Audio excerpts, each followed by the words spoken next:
Happy Thanksgiving, everyone. Colin here, and thanks for tuning in on Thanksgiving for the Patient Attraction Podcast. Now, I don't want to take up too much of your day off, so I first want to share with you a short podcast episode from last March, a 5-minute lesson on the essentials of attracting more patients. Now, in this packed crash course on inbound marketing, I want to teach you the basics of attracting more patients and converting more of them into butts in the chair. Enjoy the podcast, have a happy Thanksgiving, and join me tomorrow for the Flash Black Friday.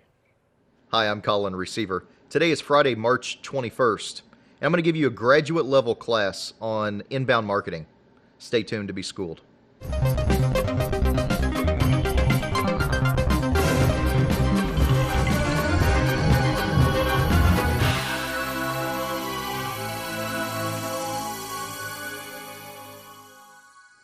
Inbound marketing is a data-driven approach to attracting more and better patients.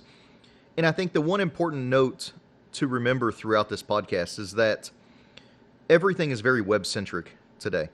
Whether patients are finding you online or offline through the search engines or through the newspaper, magazine, radio, TV, billboard, whatever it may be, the web is the center of your marketing universe.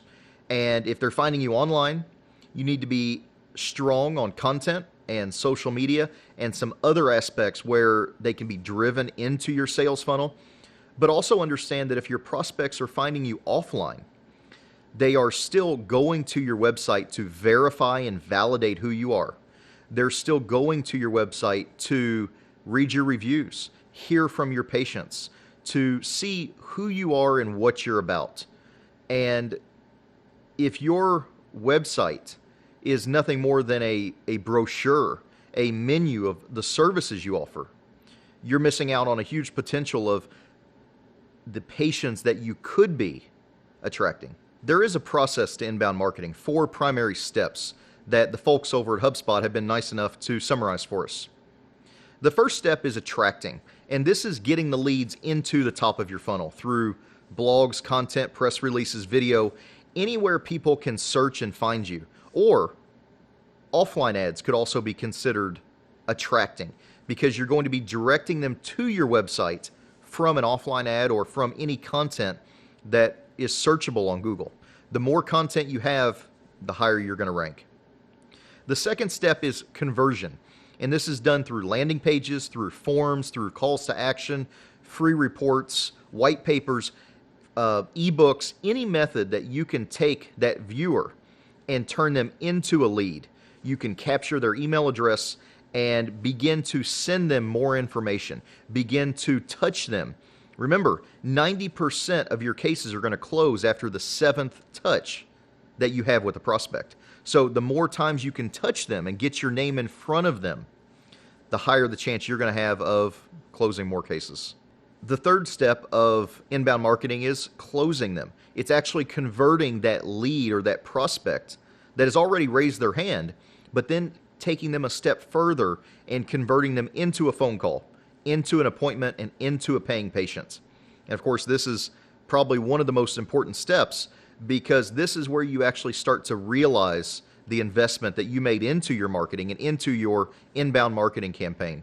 The fourth step is what HubSpot calls delight. And really what this is reinforcing the concept that sales doesn't stop after your prospect is sold. You have to continue to sell them on why you're the right choice and how they made the right decision. And if you stop now at this point, you're going to have a lot of patients that have chosen you but probably haven't referred to you, because you're going to have really 3 types of patients in your practice. You're going to have the unhappy patients that are going to spread the bad news about you. You're going to have the satisfied patients that are going to be happy, probably keep coming back to you, but they're not going to refer to you. And then you're going to have the promoters, the ambassadors of your practice that are extremely happy, and they refer and they pay, they stay, and they refer more patients to you.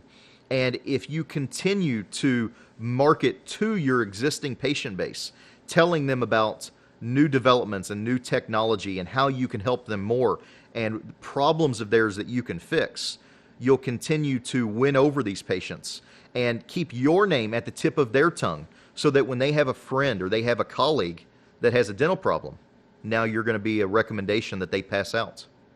Until next time, keep moving forward.